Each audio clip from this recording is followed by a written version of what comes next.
session 11 for SpaceGirlRockets. We're doing an artist interview today. Brett Gray, would you like to introduce yourself to everyone? I'm Brett Gray. I'm a charcoal artist. I work almost exclusively in charcoal, although I do some sculpting. And I think that about covers it. Awesome. Okay.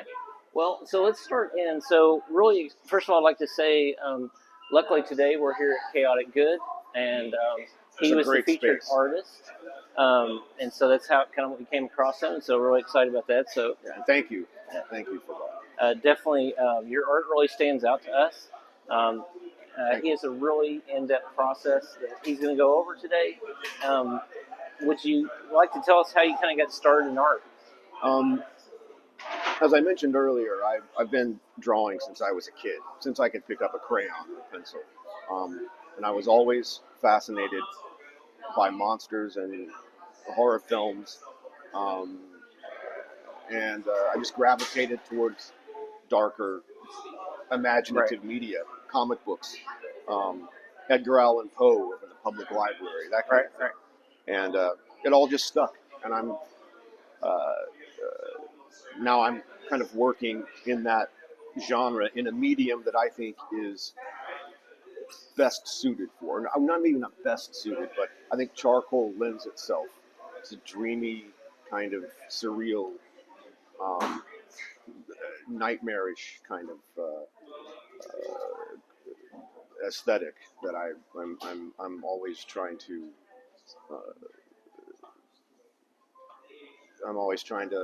explore. I'm always trying to explore that surreal kind of world between worlds kind of vibe. A little bit like Stephen Gammell, the charcoal artist who did the original Scary Stories to Tell in the Dark. Yeah, I always loved his. There's a dreamlike quality to it. So yeah, mine's a little bit more detailed, but in some cases. Right. But I mean, he was a genius. I love that work, and that's why I gravitate towards charcoal specifically. I've worked in many other mediums, but that's the one that stuck. So, a few things. So I love how well developed your art is, and so I'm just going to kind of go with that for a second because the way I would describe his artwork is he found his thing and he stayed there and he got it developed into something that is well done. It is its own fine art in that to the level the work is done, to the quality that is displayed. And you'll see that as we go through some of the artwork. When did you, as you were, a young artist becoming an older, maybe an adult, did you have any questions about, this is dark art, I don't know if everyone likes this. How did you find that confidence? I don't know that, to be honest with you, I don't know that I thought about it that much. Okay. And maybe that's part of the process. I think that's part of every artist's personal journey. Yep. Kind of just, you have to do what you do well, and what you do should be done with passion. Or if you don't have passion for it, you're faking it. Right. In my opinion. And I would go with that, right, is if you're ignoring your passion, if you're not going with it, the things that can develop, you're blocking yourself off from, right? Yes. You're trying to please other people than your own process, right? Yes, that's exactly right. And not to get too Jungian here, but I think if you don't explore, if people are hesitant to explore their darker side through art, writing, whatever, their shadow is going to eat them up. You have to. It's healthy to explore that. Oh yeah. To find that balance, and I think that's part of what I'm doing, shadow work or whatever you want to call it. But it's also just because I like to draw monsters. I mean, it's that simple, really. Okay. So it's a little bit of both. It's kind of heavy and it's kind of simple, really. Yeah. Well, and the thing I can say coming into it is you on the wall back there was his artwork, and at first you see it and you're like, okay, I think I understand it. But every piece he has shown us is a totally different story. It is what effect I see on one, I actually don't see on the others. It's totally new and generative. He has these effects that are part of a body that do not carry over into an effect that he might do for hair. It's a totally different technique. And so there's so many layers to it. And so that's only I guess the base piece of your art is that charcoal drawing.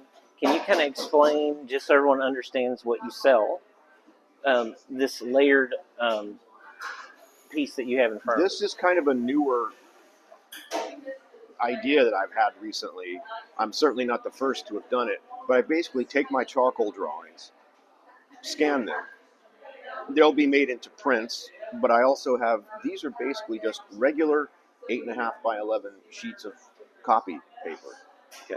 I'll scan them off, print them off, and then I'll handwrite certain, like this is actually from a treatise about vampires written in the 1700s.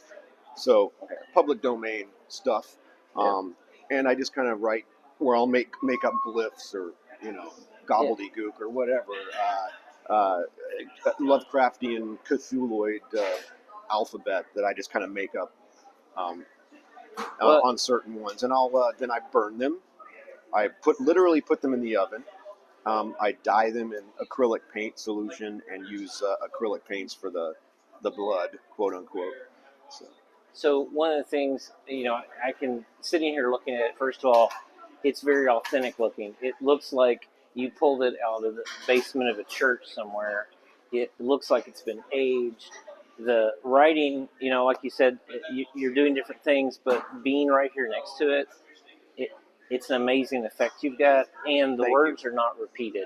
Like, it is not vampire, vampire, vampire. It's vampire, and then 3 or 4 different ways just to say the same thing. And so it's such an authentic effect. Thank you. Right? Like, it looks like there was a big book somewhere and this got ripped out of it and carried away. Maybe survived a fire or whatever. Right. Yeah, it's exactly it. I wanted to make these look like, and the truth is, even though the images they're prints of an original piece that I've done, each piece is unique because one might have more blood stains on it, or one might have more, areas that were burned. So they're all unique. They're hand done. So and they seem to be fairly popular at conventions and art shows that I do. It should, definitely should be. Like my sister really liked the Anne Rice books, and one of the things I can say is this is something that falls right in line with how this would go great amongst some of her books. Just specifically, this one sort of reminds me of Nosferatu, but I don't want to make any assumptions. Absolutely. No, that's a classic, repulsive, rat-like looking vampire. I'm a big fan. Well, of the film and that type of interpretation of the vampire. Yeah. Well, the other side of it being physically right here in front of it, I can tell you, and I'll use the scale here to point because I don't want to damage his original, is the hand there and the elbow. It looks like I could zoom in 20 times and see more and more detail. And so can we switch over and maybe look at some of your sketches and kind of discuss your process a little bit? Yeah. Okay. I'm just gonna. And so, one of the things that he went through his sketchbooks with us prior to the interview, and got out some of his. You want to get out your pens first or your pencils for a second? Absolutely. Because every artist has their gear, and he definitely has his gear. So it's a mess. Like the process itself, it's a mess. Look at that, right? And X-Acto blades and erasers and lots of blenders. And the big thing that is here in front of me, and I'm going to use the scale again just because I don't want to damage his artwork, is if you start into this area, you will just see layer upon layer, pattern and pattern. Um, First of all, kind of tell us about your process of how this stuff comes into creation. Usually I have obviously an idea. I go, oh, I want to draw a vampire, or I want to draw a werewolf, or a Lovecraftian monstrosity of some sort. Um, I'll take my uh, charcoal pencils or sticks and make a powder with a. I know they make powder, but I don't need that much. I just take enough to where I'll take a piece of sandpaper and sharpen as I'm sharpening the pencils with sandpaper and an X-Acto blade. I'll save that powder and use a blender, a blending stump, paper stump, to kind of just throw a basic idea down. It's very simple, very sketchy, very. Um, I'm just making a mess basically on the paper, and then I'll see that's. Then I'll say, oh, that part works, and then I start darkening it with pencils, and it may change 20 times before it's finished until So I get. let's set the stage a little bit as you're doing this, right? Sure. Is this one of those things where you're able to get up in the morning and do this, or you have to kind of get to yourself at the end of the day and, kind of put on some headphones or something, take yourself there? How do you get yourself prepped for what you're doing? It just strikes me. When the mood strikes me, that's when I work.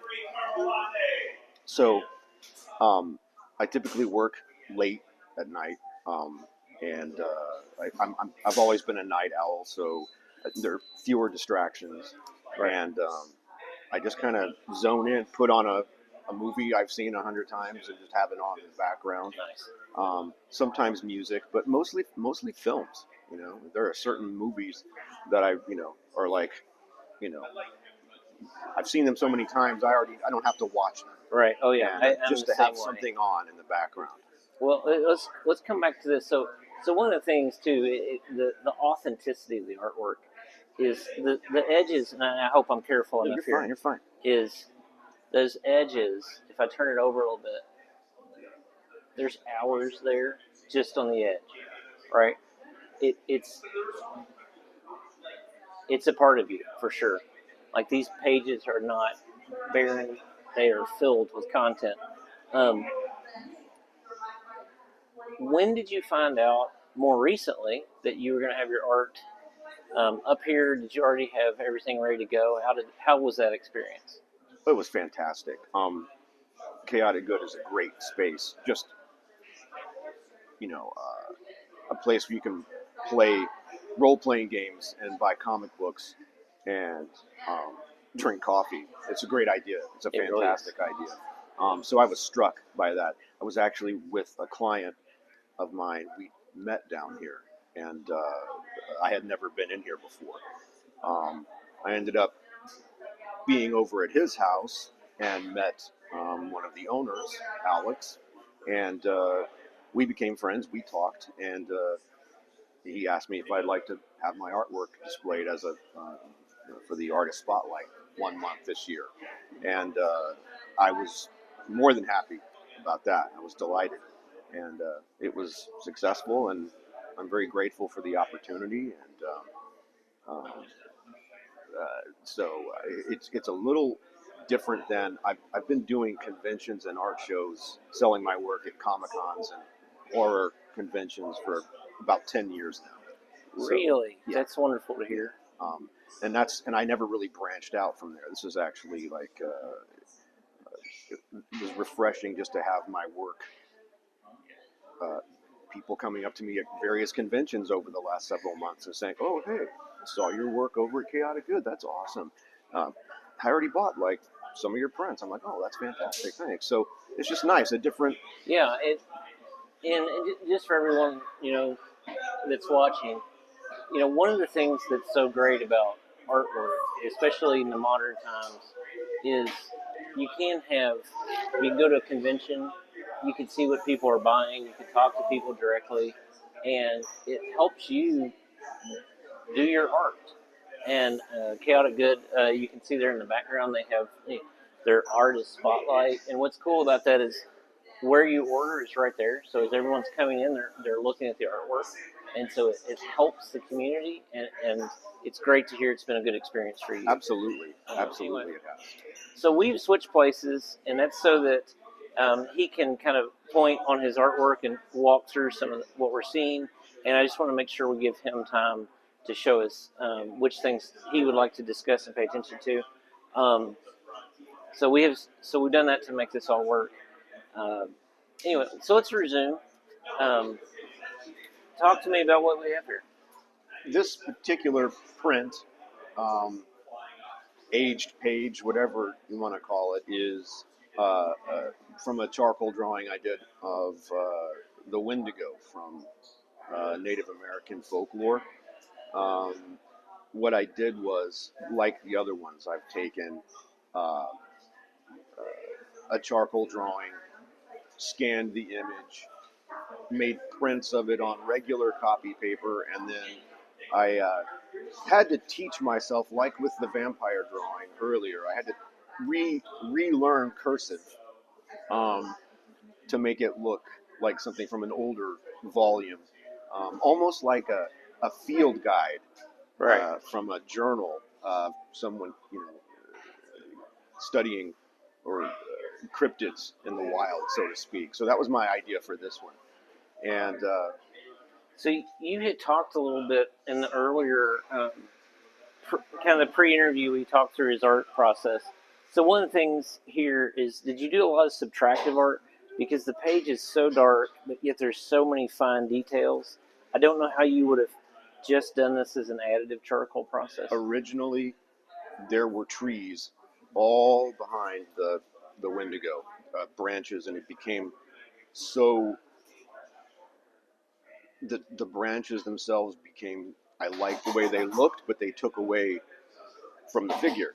So I decided to make it a bit more shadowy. The original is. I wish I could show you that. It's sold. It's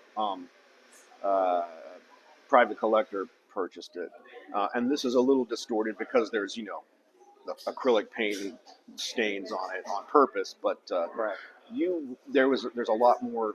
It's a lot more shadowy and again a little more dreamlike, which is what I like. So. And it focuses on the figure as opposed to the background. So one of the things, and I'm just trying to, I don't know how good the image will be to convey this, but the top of the head there is the hair, the roots, the growth.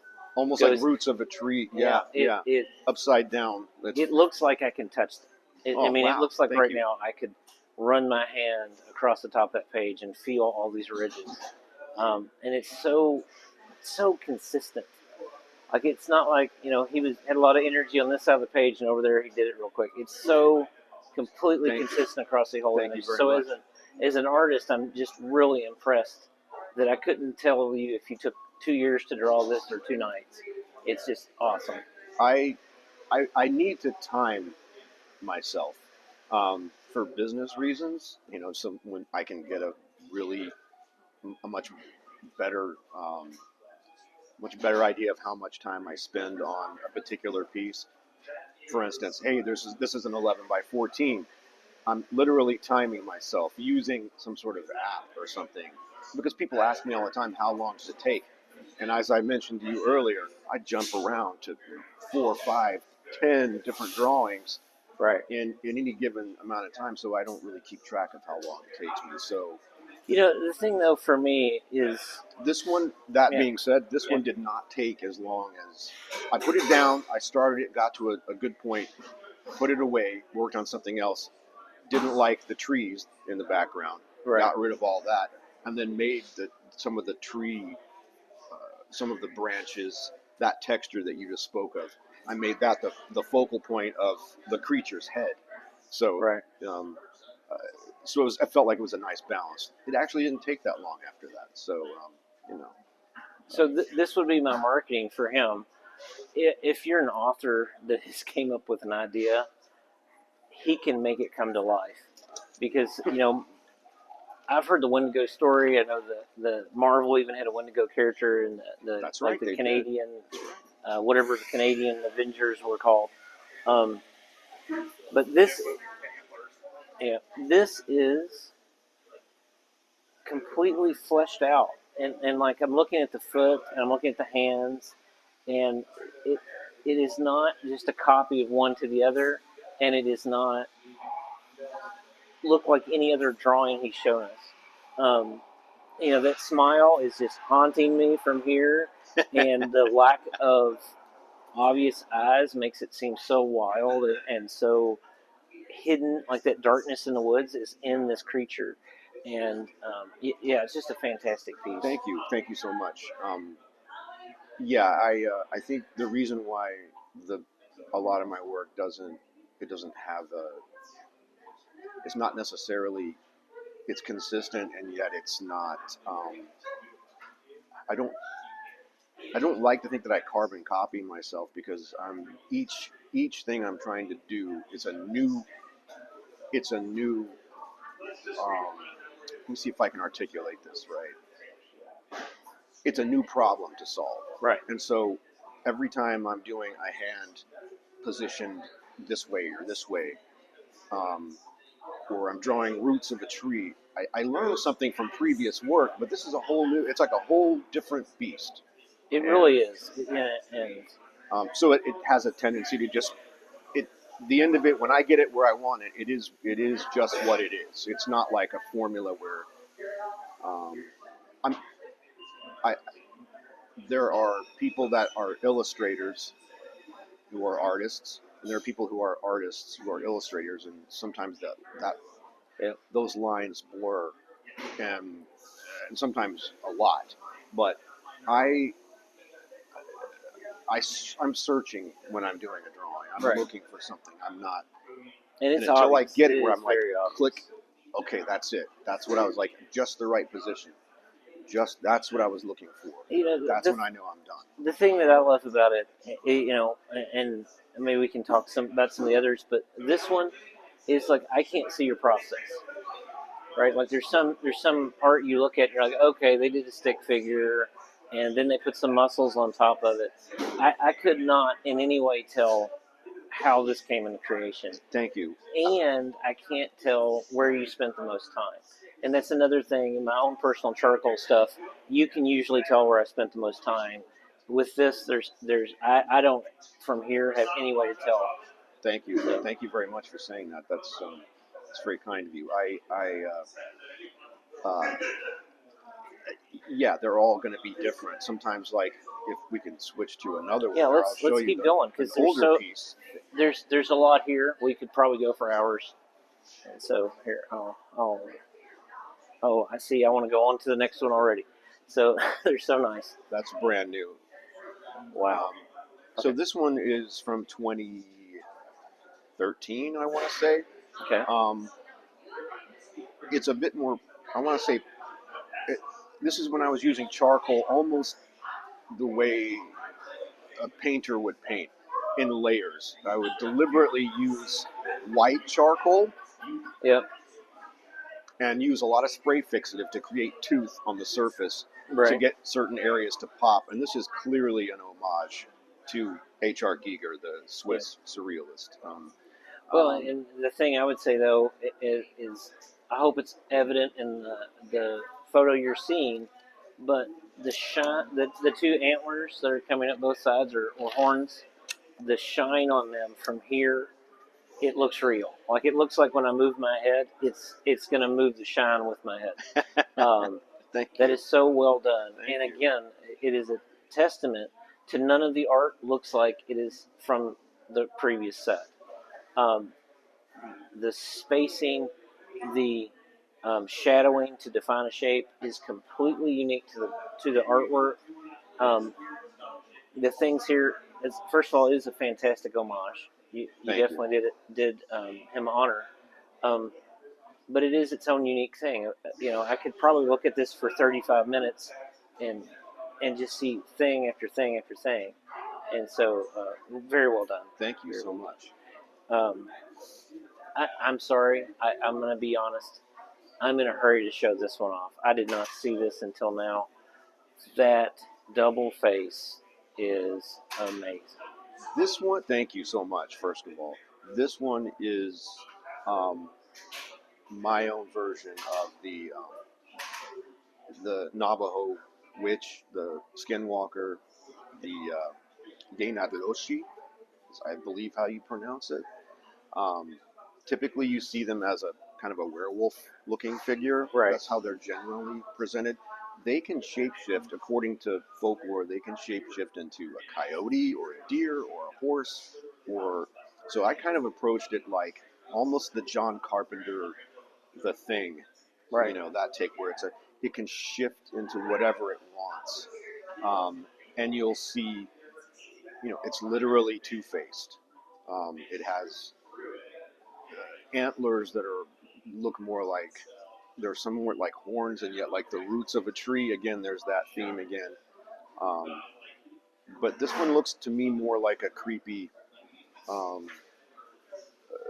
a dark shaman. Someone who's been. I've heard someone describe the skinwalkers as beings who were powerful healers, but they were corrupted, almost like the Sith in the Star Wars. Right. Kind of. Right. So, and that's a really gross oversimplification, but yeah, that's so. I want to do like my own take on the Skinwalker. Well, so there's so much folklore, and this goes back to what I was saying earlier. There's so much folklore that has layers and more to the story, and so much to be focused on. And I love that you sat and thought through the different things and brought that to the page. I can tell you right now, I know the image does not do a good enough quality or good enough representation. I couldn't tell you if this was a 30-foot tall drawing because of the level of detail in the face and the gradients of shading. The mouth in the left side of the face is in the shadows, and there's so much light gradient. It's mind-boggling to me to look at this. So thank you. What an amazing piece. What about this one? This one's basically when I want to do something I call Lovecraftian. The shorthand is you put tentacles on it, it's going to be Lovecraftian. But right. it kind of is what that's what we're talking about. I wanted to do like a page from the Necronomicon, and like someone found this in their great uncle's basement in Boston, in Providence, Rhode Island, or something, and they found it, wedged between a bunch of old books. So I just kind of made up. I took, again, this is a charcoal drawing, and I incorporated some glyphs into the actual piece itself as I was drawing it, and then the rest of it is gobbledygook. I like to call it just I mean, you say that, but the glyphs here in the bottom left corner there, it looks like that was on the page before the image was on the page, and as he drew it, those impressions were pressed into the back of the page. So again, that was the detail exact. That was the exact impression that I hoped. So that's really awesome that you picked that up. It looks real, and again, it looks like if I ran my hand across it, I would feel this impression on the page. So yeah, and then I just took it and burned it, and again, like the other ones, and added some blood and some. I think it's burnt sienna. Okay. Paint, like a solution that I soak them in, and then I literally bake them on 350 for 10 minutes or 5 minutes. Sorry. Right. And then they come out crispy, looking like a page that's been.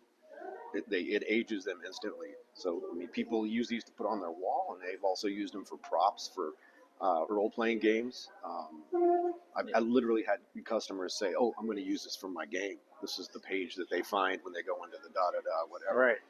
So they're fun. There's just another way to get my art out there and have people enjoy it in a slightly different and original kind of way.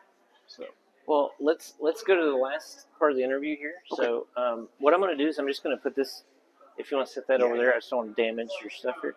I'm going to just set this image up here, Sure. and then let's talk about how can people support you, and what's Lexington meant for you. Lexington has, in the last several years, I want to say, in spite of itself, it's starting to become a cool place. It really is. It really is. There's a lot of new energy here, and there are a lot of people with some really good ideas that are starting to take off, and that's conventions. The Comic-Con, the local Comic-Con has been. My wife and I have been selling my art at that since their very first show in 2012. Oh wow! And that show is blown up. It is a huge success. It really is. The Scarefest, which we did last month, has grown considerably, and I'm just glad and fortunate that I live in a town where I can literally drive down the street with no overhead. I don't have to worry about restaurants and room and board, right? And the gas money to get me to a really, really high quality, serious convention where we get to talk to people and I get to sell my work. Lexington has changed for the better in recent years, so I'm very. We have places like Chaotic Good here. It's if to answer your other question, which I think originally was, how can people support me? Buy my prints, buy my artwork. You've got a really nice website. Oh, thank you. My wife would tell you that it's in dire need of revamp, of a overhaul, I guess you would say. We're in the process of doing that, finding ways through.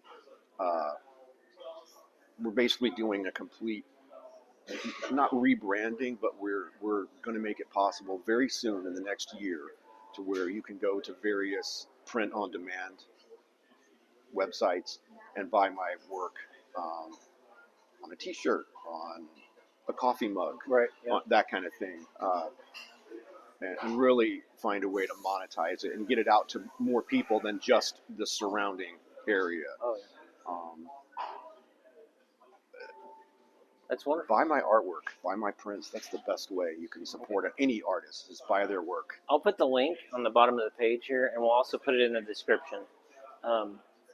So just to round out the interview, thank you for being here with us. Thank you, Robert. Thanks for this opportunity. This has been a lot of fun, and I appreciate the opportunity too. And Larry's over there off camera. So the big thing, though, we hopefully will visit again. And, yes, absolutely. Everyone, thank you for your patience. We're trying to figure out a good setup and trying to get to where we're efficient at this. This still took us about 20 minutes to get stood up, and we're still hoping the audio is good. So fingers crossed. Again, thank you, and everyone, you want to get in? Remember, only you can do your art.